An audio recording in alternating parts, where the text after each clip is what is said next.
morning, NASCAR fans. Welcome to Green, White Checkered here on ESPN Radio. PJ Zucco alongside Dan Foulds and Brandon Bain as every week here on Green, White Checkered. Glad to be back here with you. Had to take a break from the show there last week. Great to be back on the show here this Sunday and looking forward to Darlington, the start of the playoffs and throwback weekend later tonight, the Southern 500, one of NASCAR's crown jewels.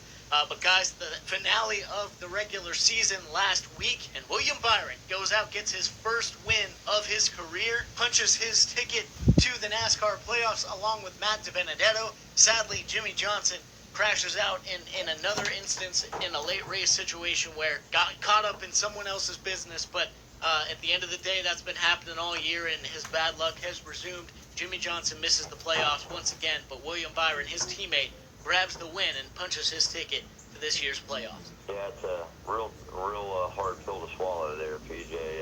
Jimmy Johnson, I think 2 times in his whole career missed those playoffs last year and this year, and it was really heartbreaking, man. I mean, he had such a really good car there at Daytona and had put himself in really good position, and like you said, just got caught up in a late race thing that really wasn't his deal and just happened to get caught up in it, nowhere to go. So the bad luck bug definitely got him there. I mean, you go back and you look at the season so far for him, and the 0 points you got from the DQ at Charlotte, and then to turn around and the 0 points you got from missing that Indianapolis race. Man, I tell you, to even think with missing 2 complete races and then having some of the bad luck that he had throughout the season, for him to be that close to making that bubble and getting that 16th spot or 15th spot, it's really remarkable in itself. I mean, without those 2 zeros, we wouldn't even be having this conversation right now about Jimmy Johnson, not being in the playoffs. But, I loved his attitude and charisma that he's carried pretty much his whole career. He kind of just laughed it off, and, I'm sure he was pretty upset about it, but he said, hey, there's 10 more races out here. We're going to go try and get one of them, win one of them. So, really glad to hear that, man. And, I mean, what a really, really cool finish there for William Byron, man. Avoided that wreck where Logano, I guess, blew a tire after a little bit of contact and kind of took out quite a few cars there. And he split him and Bubba Wallace, and to put himself right there in that green, white checkered on the outside or inside on that restart was amazing, man. And for a kid like that, we've talked about him on Rubbin' and Grubbin' on Wednesdays numerous times. We've mentioned him on Green, White Checkered on this show numerous times. The kid has an ample amount of talent, and you finally got to see that come to life. You finally sealed the deal and got that win. And man, I tell you what, I was super ecstatic. I was yelling at the TV, man. I was wanting him to win so bad. What a cool thing for a kid to line up next to Denny Hamlin, a guy who won the 500, is great at restrictor plate racing, dominant car all year long, and to get that win racing against him right there, 1 and 2 at the end of that race. I just thought there's really not much of a better way to get your first win, man, and was really happy to see that. We're really happy to see Billy the Kid Byron get his first win, man. Computer boy gets it done. I mean, that was just cool. I'm a retired pilot, and my whole flying career involved simulation. And I think it's cool that a guy that came up on iRacing, as Big taught me, he came up using a computer to become a race car driver, and he won at Daytona. I mean, Daytona is the place. That race had everything for me, including the drivers being angry at the end of it. I don't know if you saw Ryan Newman's comment after he got wrecked by Tyler Reddick, but I think he said that Tyler outdrove his talent or something. But what a great race, and I'm very, very happy for William Byron. But he's just, when you look at that guy, he's a clean-cut American kid. He just looks the part. He could carry NASCAR into the future and get a whole bunch of new fans interested, especially kids who take to computers. Yeah, that's very true, and that just shows the open door that iRacing is really. He's one of the guys that really made a name for himself on there and was found through iRacing. So great for him to do that. Yeah, like you said, Ryan Newman mentioning that 8 car kind of ran out of talent a little bit when he got to the lead, and that was a rare moment we saw, I think, from Tyler Reddick just being a little bit too aggressive, and normally he's too aggressive and he makes it stick, but just wasn't able to do that when he slid up in front of Kyle Busch, and that just shows some of the bad luck as well that Kyle Busch has been through, and once again up there leading the race in the top two, and it ends up crashing out there of the Coca-Cola Zero 400. So, I mean, that just kind of shows what kind of year Kyle Busch is having once again. But same thing for Jimmy Johnson. I mean, you look at, it's so painful to look at not only those two races where he got 0 points, but Darlington, of course, he's in the lead, about to win a stage. And if he would have got that 10 points for winning a stage at Darlington, he would have been in.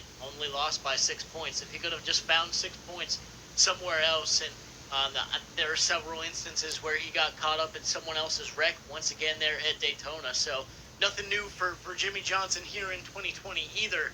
But if you ask me, at the end of the day, I don't think he was going to win this championship in 2020 either way. So you still have 10 races to go out and get a win or two and finish this year, finish his career out strong in the way it should.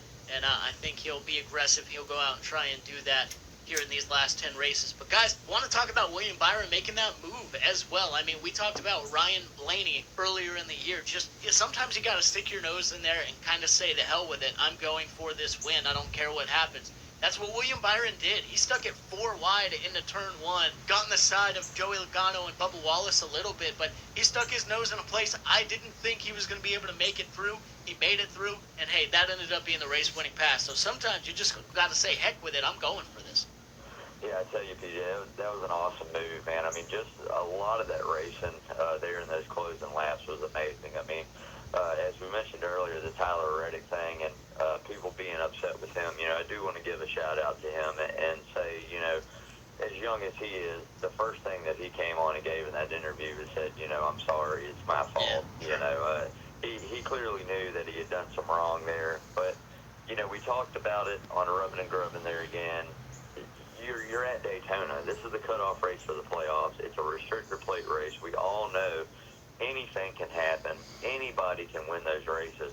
And for a kid that is going, hey, this is my shot right here. This is my chance to make these playoffs. And like you said, sometimes you got to get a little dirty. You got to do things that you're not comfortable with doing. And with Tyler Reddick, we know that slide move. I mean, he does that all the time. In the Xfinity Series. For the past couple of years, you've watched him do that same move numerous times, and it just so happened he just didn't have the momentum. He wasn't clear all the way, or if he was, that we knew the momentum wasn't going to last. It was too big of a block, and earlier in the race, Logano did the same thing. So I'm not mad at a kid, especially for doing that move with the last race of the season, the last race of the regular season, trying to make the playoffs, trying to get your team in, trying to get there for your sponsor. And to make that move, I mean, hey, man, there's not any of the elder drivers out there can't respect that. I mean, if you rewind the clock 10, 15, 20 years, 9 out of 10 of them would have done that. If it would have been Kyle Busch that made that move right there, we wouldn't even be having the conversation of, what a bonehead move or what a stupid move. It would have just been another move, So big kudos to him for that. But, I mean, definitely awesome racing. And, man, I tell you what, I really feel like you said, PJ, having that teammate behind you push you to that win was a huge deal. I mean, Elliott, pushed him down out of 4, through into that triangle, like no other. And I saw Elliott's interview after the race, and he said, it wasn't exactly my plan. I had planned on, trying to make a move if the opportunity arose. Didn't really arise, so, hey, big kudos to William for getting that win. But yeah, man, another thing I want to mention, man, is we keep talking about it with Jimmy and Ryan Blaney and a few other people, man, but look at the season that Kyle Busch has had, and he's made the playoffs, and he was right there up front in that Daytona race again, and Tyler Reddick he happened to be the guy Tyler Reddick washed up in front of, and he kind of tried to give him a little break. He just got into the wall, did some damage, and that was kind of it for him. But I love the quote he gave, and he said, they said, well, what are you doing looking forward? He goes, hey, man, look, nothing's changed. It's still 2020.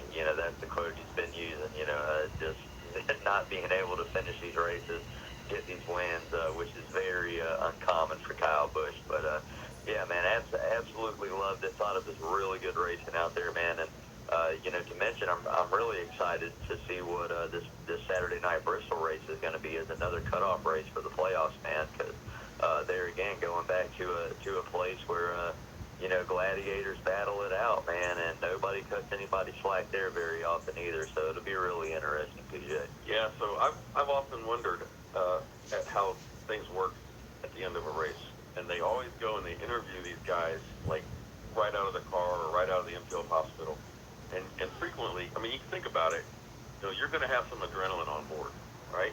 Your emotions are going to be really fired up. Your blood's going to be up, and they get those guys and they interview them right then. And I often think, if they would wait a week and talk to them about that, they'd probably get a different response. But those guys are wound up and they're on fire. And sometimes, they say things that they probably think about later. So, like Big said, Tyler Reddick slid up and caused a big old crash, made a lot of people angry. But that's racing. I mean, and if it's a new kid that does it, well, he's just, a dart without feathers. I think I've heard that before. But if it's an experienced guy, well, that's just racing. And I know why they do those interviews at the end of the race, because it makes for darn good TV, right?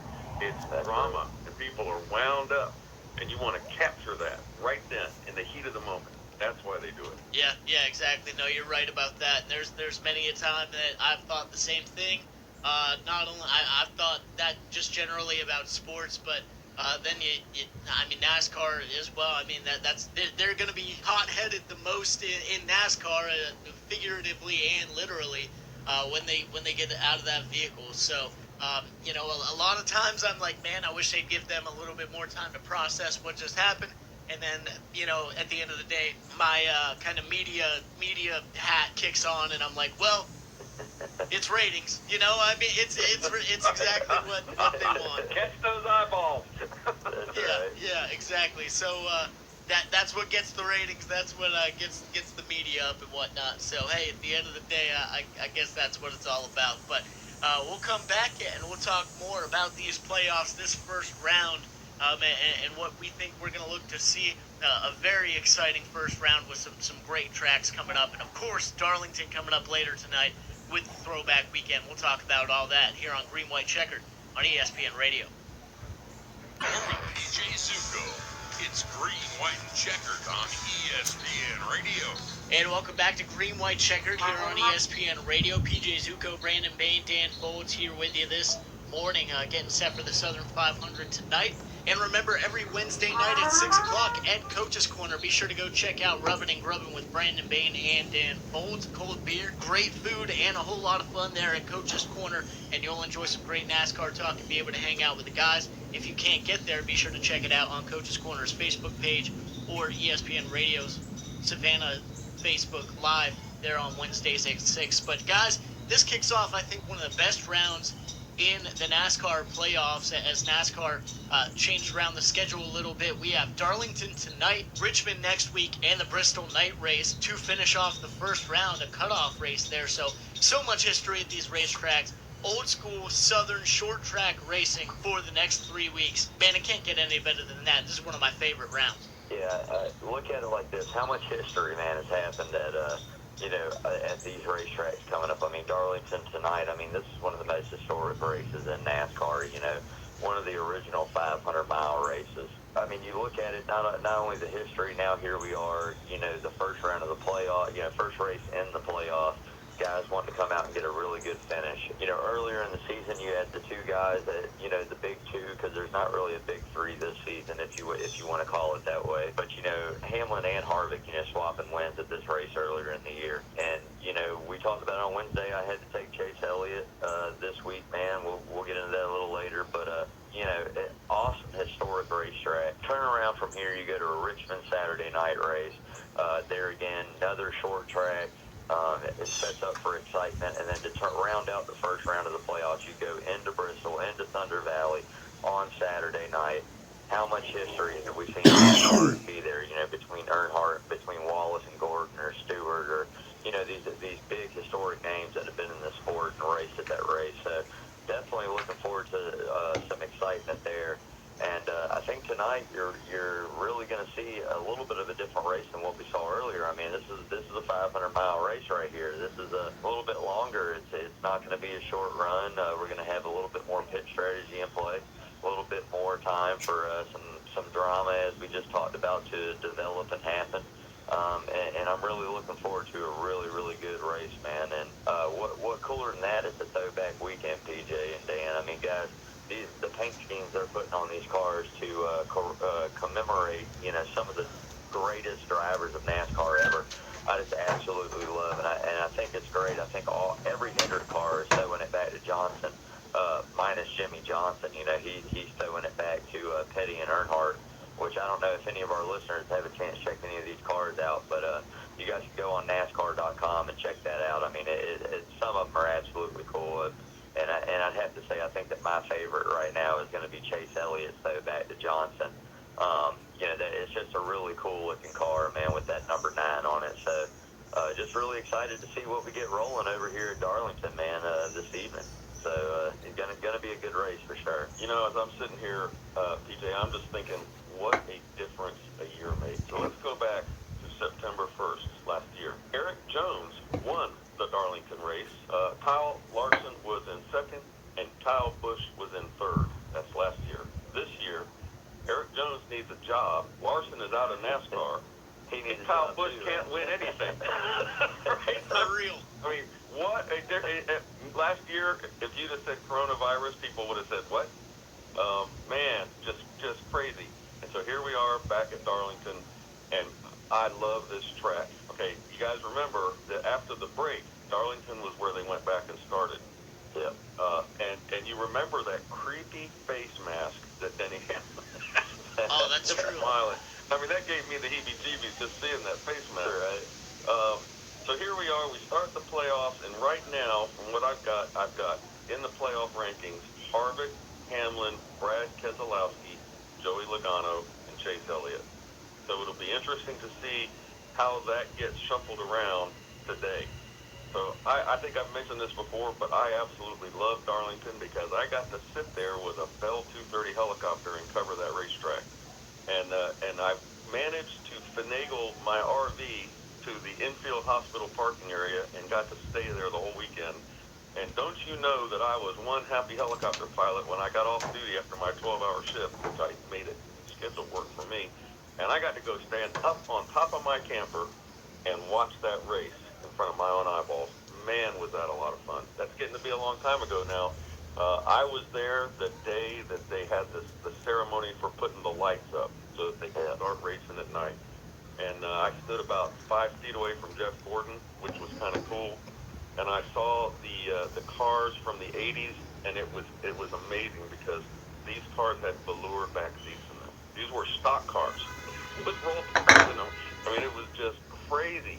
I just love this racetrack. The Lady in Black, so named because they used to give her a coating of black sealant. The Darlington stripe is what every driver seems to get. That's when they slide up into the wall. We've got 2 different radius of corners. One of the corners is a different radius than the other because when they were building that track, there was a fish pond in the way, and they just said, well, we'll just make it different. We'll just shape the track for the terrain. Fish pond's gone, but the track keeps that setup with those 2 different corners. So it's really hard to set the car up to run good in both corners. You're either good in one or good in the other, which is why guys tend to crash into the wall so much. Man, I'm looking forward to it. And I mentioned that Eric Jones won last year, and we're talking about the throwbacks. Well, I've always kind of thought that Tony Stewart was sort of an arrogant guy, but you got to give the devil his due. He did win a lot of races, and he is now a force in racing. As a matter of fact, he's creating his own series now. And if Eric Jones has got the throwback paint scheme for old Tony Stewart, the old fence climber. So I'm looking forward to a great race today. Now, it's going to be such a big talking point is where Eric Jones races next year. And, guys, we're going to be talking that more and more as the season winds down. And we'll certainly be talking about where he's going and some other free agency stuff in NASCAR in the next week or 2. So be on the lookout for that. But, guys, love this round, old school Southern racing. Tonight, the crown jewel of the Southern 500 with throwback weekend coupled with that. And I think we're going to see some great racing. If you remember the night Darlington race of that doubleheader we had earlier in the year, the racing at nighttime was so good. You had the cooler temperatures, more traction on that old racing service that is bumpy and hard to get around, but you have a little bit better grip. So we saw 2 3-wide racing. Can't wait to see if we see that again tonight, or if it's a little more old school with slipping and sliding, with it being early September and it still being pretty hot out there in South Carolina. So looking forward to seeing what we see tonight in the Southern 500. But of course, those paint schemes are going to look so great. The Hendrick Jimmy Johnson ones, I think, do look fantastic. I think I like Bowman's the most, with that 2006 Jimmy Johnson Lowe's paint scheme that he ran with the black design on the side, yellow numbers popping off that black color looks really good. Yeah, the classic Lowe's colors around that, with the blue and the silver, red and yellow. It looks really good. I like that car a lot. You can't go wrong with having Richard Petty and Dale Earnhardt's colors on the side of Jimmy Johnson's car. 21 championships wrapped up in that vehicle on that 48, so that looks so good. I think my favorite might be the number 3 Junior Johnson throwback with that basic paint scheme, kind of a cream white color with the red number popping off of it. You have pin racing stripes down the center, gold and red, that look really great together. And the sponsor written in cursive on either side of the hood. Not one big decal on the top of the hood, but 2 different ones. And I love that cursive font, that old school way they did the sponsors looks so good. And same thing with the number on the side. So it looks great. All the throwbacks look great tonight. Be sure also, NASCAR fans, stand in unity with me of rooting against anyone tonight. Rebel against anyone tonight that doesn't have a NASCAR throwback. It's throwback weekend. You've got a full year. I know sponsors run the show, but you've got a full year to figure out a throwback paint scheme, and you should be able to figure one out. So stand in unity with me tonight. Rebel and root against anyone that doesn't have a throwback paint scheme, and hopefully we'll see one of those great classic throwbacks in victory lane. Same thing in Darlington. But we'll come back, talk about who we think's going to win, who we think's going to race well here on Green White Checkered on ESPN Radio. Green, White, and Checkered on ESPN Radio. And welcome back. It's Green, White, Checkered here on ESPN Radio. PJ Zucco, Brandon Bain, and Dan Foulds here with us on the show, as always. And be sure to check out Rubbin' and Grubbin' every Wednesday at Coach's Corner. If you can, go and check it out live and in person. You will not be disappointed. You'll always have a great time with NASCAR talk, and hanging out with the guys, being able to socialize with them with some great food, some great drinks as well, and great people at Coach's Corner. But if you can't make it there, be sure to check it out on Facebook Live, on Coach's Corner Facebook Live, every Wednesday at 6, and ESPN Radio Savannah's Facebook Live feed as well. But guys, the Lady in Black tonight, the first race of the playoffs, the Southern 500. Who do you think's going to race well? Who do you think's going to win this crown jewel, this intro to the playoffs for 2020? I alluded to it earlier. I'm going to have to go with my boy Chase Elliott. I just think it's it's about time. He had a couple, decent runs there. He runs pretty good there. It's time to put it together. So second, you got to look at Denny Hamlin. Three's got to be Kevin Harvick. I mean, both of those guys had really good race cars when we went there right after the pandemic, the break, and came back from the break. So you got to look at both those guys. Number 4 for me, it's kind of a toss-up between any 3 of the Penske cars. I mean, those guys always show up, it seems like, with good horsepower and stuff. Logano's been a little off as of late. Keselowski at Daytona, where you expect him to have a really good run from the restrictor plate experience he had, kind of held in the back by strategy and never really made his move up to the front. So either 2 of those guys. 5, I mean, you can't count this guy out of the playoffs. He made it. He's not had a great season, but anything can happen with him, and one win could lead to him winning the next 9, and that's Kyle Busch, man. And if you're looking for a guy out there again that is kind of under the radar, I guess you might want to say that, might not. I mean, he won last week at Daytona, but I look for William Byron, Billy the Kid Byron, to come out here and have another really good run at the Lady in Black, man. It's just there's a lot of courtsmen out there, a lot of guys looking for a date with her, man, and it's just which guy's going to win the opportunity to get that trophy at the end of it, So really excited about it. Want to see this race tonight. I mean, like I said, I think it starts around 5:30 or 6, and going to be a good one, man. I just want to say it's glad to have you back on, PJ. Glad to hear from you, man. Glad everything's going okay, man, and definitely look forward to more episodes of Green, White, Checkered, man. So if past performance is any predictor of the future, I say that it's going to be Kevin Hamlin or Denny Harvick that's going to win this race. Those guys, welcomed us back to the track in the spring after the break, and I predict that and this isn't a really brilliant prediction. I mean, you ain't got to be a real smart guy to go, hey, it's going to be one of them guys winning the race. I've talked about Eric Jones. It would be really nice for that kid's career right now if he could win a race. I mean, he's looking for a job. He's looking for a ride. I don't know if you guys caught the story that Joey Logano actually had lunch with him and was, trying to help him out because Joey's had a similar episode in his career. And I kind of liked how Joey, he couched it, and he said, look, this is all in God's hands. God puts us in these situations to test us, and God's with us, and it's going to work out. And it worked out for Logano, and I'm sure it's going to work out for Jones, and I'm looking forward to a great day of racing. Yeah, for sure. Going to be a great race tonight. And guys, we'll talk more about free agency, silly season stuff in the weeks to come. And I'll have to agree with you guys. Of course, Kevin Harvick, Denny Hamlin are going to have great cars this evening. The past two winners this year, Ed Darlington, Eric Jones, I think going to look good tonight. Chase Elliott, my favorite, as he dominated that second race late in the race at Darlington this year, but had that snafu with Kyle Busch. Look out for Clint Boyer as well. He led 71 laps in that second race at Darlington. He could be a sleeper this evening to run really well, maybe compete for a win in this first race of the 2020 playoffs. But Brandon and Dan, thank you for the kind words. Great to be back here with you on Green, White, Checkered and feeling well as I and we return back to some normalcy. But it's been a great show. We look forward to the Southern 500 at Darlington tonight. Be sure to tune in around 6:15 to the Southern 500 for the first race of the playoffs. It's going to be fantastic racing. But this has been Green, White, Checkered on ESPN Radio every Sunday from 9 to 9:30. Here getting you ready for NASCAR every Sunday. I'm PJ Zucco for Brandon Bain and Dan Foulds. Hope you have a fantastic weekend. Stay safe and God bless. This has been Green, White, and Checkered on ESPN Radio with your host, PJ Zucco. Tune in next time on ESPN Radio.